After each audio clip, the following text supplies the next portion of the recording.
आज है 23 दिसंबर 2025 दिन मंगलवार। नमस्कार, दिल्ली न्यूज में आपका बहुत बहुत स्वागत है। चलिए देखते हैं आज की 25 फटाफट काम की और महत्वपूर्ण बड़ी खबरों को। पर इससे पहले वीडियो को लाइक करना बिल्कुल न भूलें। दिल्ली में प्रदूषण पर सख्त एक्शन, बिना नोटिस बंद होंगी फैक्ट्रीज। दिल्ली में बढ़ते प्रदूषण संकट पर काबू पाने के लिए मोदी सरकार ने बड़ा ऐलान किया। मुख्यमंत्री रेखा गुप्ता ने कहा कि राजधानी में प्रदूषण फैलाने वाली सभी फैक्ट्रीज को बंद किया जाएगा। ऐसी फैक्ट्रीज को बिना किसी नोटिस के सील करने की कार्रवाई होगी। इसके साथ ही अवैध रूप से चल रही फैक्ट्रीज को भी पूरी तरह से बंद किया जाएगा। दिल्ली एनसीआर में ठंड का कहर, कोहरा और तेज हवा को लेकर आईएमडी अलर्ट। दिल्ली एनसीआर में ठंड अपने चरम पर पहुंच गई। बीते 2 दिनों से घना कोहरा और ठंडी हवाएं लोगों की परेशानी बढ़ा रही हैं। रविवार को अधिकतम तापमान 18.1 डिग्री और न्यूनतम 9.4 डिग्री सेल्सियस दर्ज किया गया। मौसम विभाग ने 21 से 24 दिसंबर तक ठंडे दिन, सुबह घना कोहरा और आंशिक बादल छाए रहने की चेतावनी दी। पहाड़ों पर ताजा बर्फबारी के बाद आज से बर्फीली हवाएं राजधानी में प्रवेश करेंगी। नए साल से पहले रेखा सरकार की सौगात, पुराने ट्रैफिक चालान होंगे माफ। नए साल से पहले दिल्ली की रेखा गुप्ता सरकार वाहन चालकों को बड़ी राहत देने की तैयारी में है। सरकार पुराने ट्रैफिक चालानों को माफ करने के लिए एमनेस्टी स्कीम लाने पर विचार कर रही है। इस योजना के तहत पहली बार नियम तोड़ने वालों और जिनका रिकॉर्ड सामान्य है उन्हें राहत मिल सकती है। बार बार नियम तोड़ने वालों को इसका फायदा नहीं मिलेगा। दिल्ली सरकार ला रही दोपहिया ईवी पर 40,000 तक की सब्सिडी। दिल्ली सरकार अब दोपहिया और 3 व्हीलर इलेक्ट्रिक वाहनों पर भारी सब्सिडी देने जा रही है। पुराने पेट्रोल, स्कूटर या कार को बदलकर इलेक्ट्रिक वाहन लेने पर 35 से 40,000 रुपए तक सीधे आपके बैंक खाते में ट्रांसफर होंगे। ये पॉलिसी खासतौर से मिडिल क्लास और पेट्रोल की बढ़ती कीमतों से परेशान लोगों के लिए बनाई गई। सरकारी लक्ष्य दिल्ली को ईवी राजधानी बनाना है। प्रयागराज से दिल्ली के लिए जल्द दौड़ेंगी स्लीपर बसेस। प्रयागराज से नई दिल्ली की यात्रा करने वाले यात्रियों के लिए राहत भरी खबर है। उत्तर प्रदेश राज्य सड़क परिवहन निगम जल्द ही इस रूट पर स्लीपर बसेस का संचालन करेगा। यात्रियों की भारी मांग को देखते हुए कराए गए सर्वे में 99% लोगों ने स्लीपर बसेस की जरूरत बताई। सर्वे रिपोर्ट मुख्यालय को भेज दी गई है। यूपी एसआरटीसी बसेस खरीदने के बजाय निजी ऑपरेटर से अनुबंध के जरिए सेवा शुरू करेगा। 1700 से ज्यादा निजी स्कूल में ऑनलाइन लॉटरी से मिलेगा प्रवेश। दिल्ली में आर्थिक रूप से कमजोर वर्ग यानी ईडब्ल्यूएस श्रेणी के छात्रों के लिए नर्सरी, केजी और पहली कक्षा में दाखिले की प्रक्रिया जल्दी शुरू होगी। शिक्षा निदेशालय ने 1700 से अधिक निजी स्कूल से खाली सीटों और सही जीपीएस लोकेशन की जानकारी मांगी है। इस बार भी दाखिले केंद्रीकृत होंगे और ऑनलाइन लॉटरी के जरिए स्कूल आवंटन किया जाएगा। खेल प्रतिभाओं को मिलेगा मंच, युवा खिलाड़ियों के लिए प्रशिक्षण की सुविधा बढ़ेगी। उत्तर पूर्वी दिल्ली की खेल जगत के लिए बड़ी खुशखबरी है। सांसद मनोज तिवारी ने दिलशाद गार्डन स्थित मिनी स्टेडियम में आयोजित प्रथम मेमोरियल ओपन जूडो चैंपियनशिप के समापन अवसर पर क्षेत्र में विशेष जूडो कोर्ट के निर्माण की घोषणा की। राष्ट्रीय स्तर के खिलाड़ियों ने प्रतियोगिता में हिस्सा लिया। सांसद ने कहा कि खेल युवाओं में अनुशासन, आत्मविश्वास और नेतृत्व की क्षमता विकसित करते हैं। दिल्ली में मेट्रो विस्तार को प्राथमिकता, प्रदूषण घटाने के लिए सरकार का बड़ा कदम।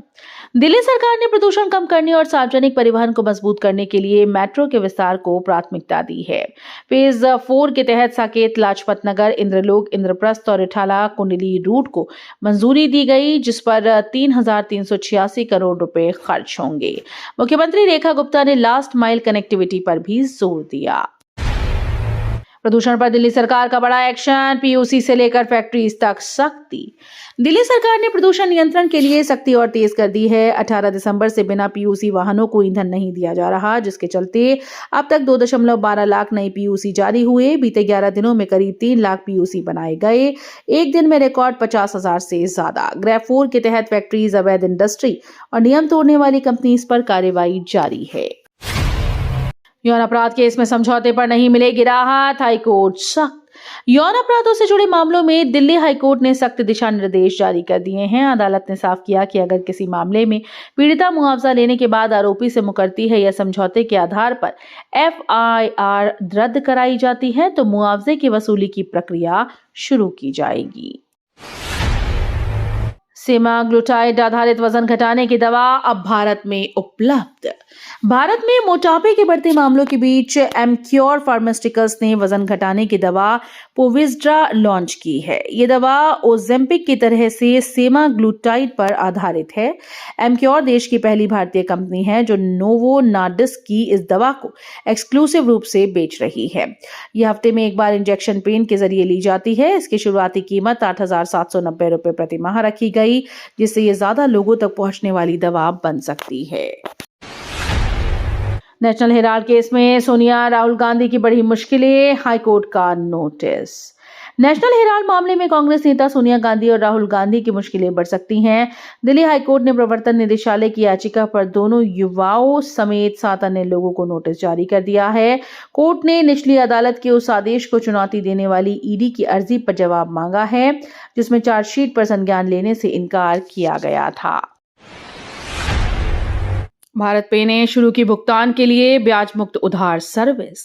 डिजिटल पेमेंट सेक्टर में भारत पे ने एक और बड़ा कदम उठाया। भारत पे ने यस बैंक के साथ मिलकर पे लेटर विद भारत पे के नाम से यूपीआई आधारित क्रेडिट सर्विस लॉन्च की है, जिसे एनपीसीआई संचालित करता है।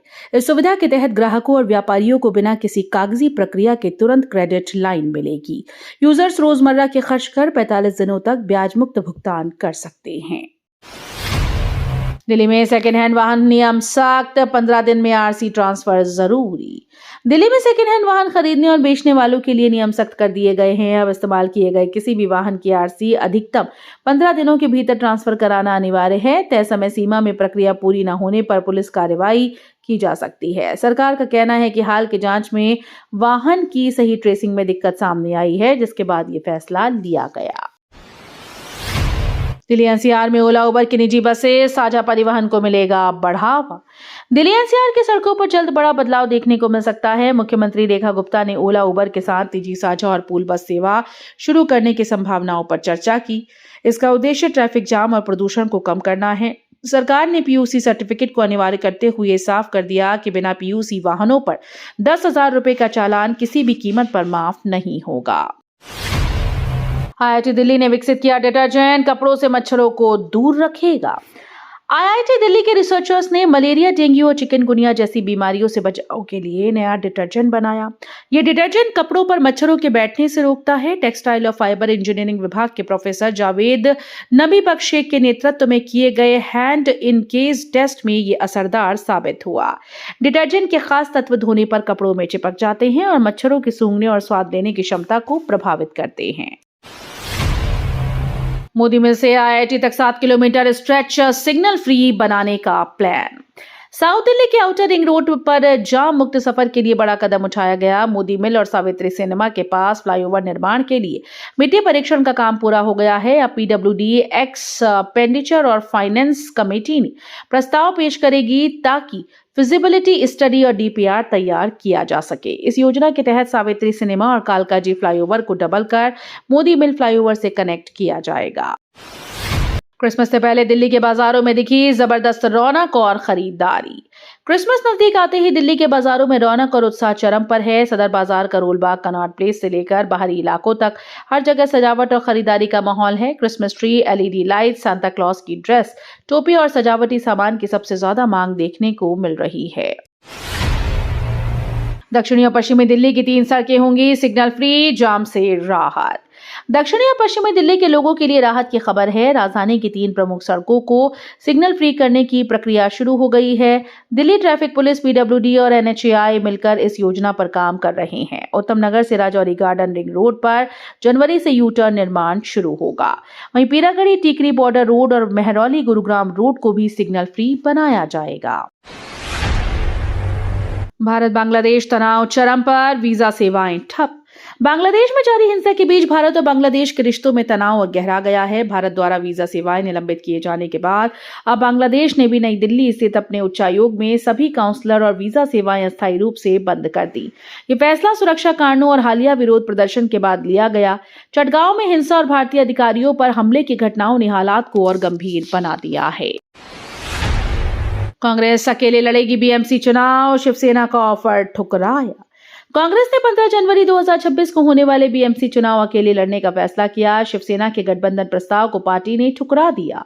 महाराष्ट्र प्रभारी सचिव यूबी वेंकटेश ने बताया कि पार्टी ने मुंबई के 227 वार्ड के लिए 1600 से अधिक आवेदन प्राप्त किए हैं और शॉर्ट लिस्टिंग प्रोसेस जारी है। पिछले स्थानीय निकाय चुनाव में विपक्ष में रहते हुए भी कांग्रेस ने राज्य भर में 41 मेयर पद जीते।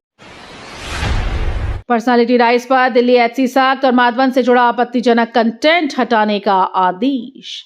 अभिनेता आर माधवन के पर्सनालिटी राइट्स की रक्षा करते हुए दिल्ली हाई कोर्ट ने कड़ा रुख अपनाया है। कोर्ट ने कई वेबसाइट्स और ऑनलाइन प्लेटफॉर्म्स को माधवन के नाम, छवि और व्यक्तित्व के बिना अनुमति व्यावसायिक इस्तेमाल से रोक दिया है। साथ ही एआई और डीपफेक तकनीक के जरिए बनाए गए आपत्तिजनक और अश्लील कंटेंट को तत्काल हटाने के निर्देश दिए हैं। दिल्ली में प्रदूषण का दोहरा असर, स्वास्थ्य खतरा और सशक्तिकरण की चुनौती। दिल्ली की जहरीली हवा पुरुषों के स्वास्थ्य के लिए महिलाओं की तुलना में अधिक खतरनाक साबित हो रही है। एक अध्ययन के अनुसार PM 2.5 और PM 10 कण पुरुषों के फेफड़ों में ज्यादा जम रहे हैं, जिससे अस्थमा और COPD जैसी बीमारियों का खतरा बढ़ता है। इस बीच मुख्यमंत्री रेखा गुप्ता ने कहा कि विकसित दिल्ली के निर्माण में महिलाओं की भूमिका अहम है। सरकार महिला सुरक्षा, समान अवसर और सशक्तिकरण को प्राथमिकता दे रही है। दर्पण 2.0 दिल्ली में स्मार्ट और डेटा आधारित शासन की नई शुरुआत। दिल्ली सरकार जल्द शुरू करने जा रही है दर्पण 2.0, एक एडवांस डिजिटल डैशबोर्ड जो शासन को बनाएगा ज्यादा पारदर्शी व जवाबदेह। ये यूनिफाइड प्लेटफॉर्म अलग अलग विभागों की योजनाओं को रियल टाइम में ट्रैक करेगा। KPI आधारित निगरानी, अर्ली वार्निंग सिस्टम और एनालिटिक्स से फैसले होंगे सटीक और तेज। मौसम और अपराध की दोहरी मार। दिल्ली में सोमवार को मौसम और अपराध दोनों ही सुर्खियों में रहे। घने कोहरे और खराब मौसम के चलते दिल्ली एयरपोर्ट पर हवाई यातायात बुरी तरह से प्रभावित हुआ। 500 से अधिक उड़ानें देरी से चली और 14 फ्लाइट्स रद्द करनी पड़ी, जिससे यात्रियों को भारी परेशानी हुई। वहीं दूसरी ओर दिल्ली पुलिस के क्राइम ब्रांच ने नकली दवाओं और कॉस्मेटिक उत्पादों की पैकेजिंग बनाने वाले गिरोह का भांडाफोड़ किया। तो ये थी आज की बड़ी खबरें। रोजाना ऐसे ही सबसे पहले अपडेट पाने के लिए चैनल को सब्सक्राइब करना बिल्कुल न भूलें। धन्यवाद।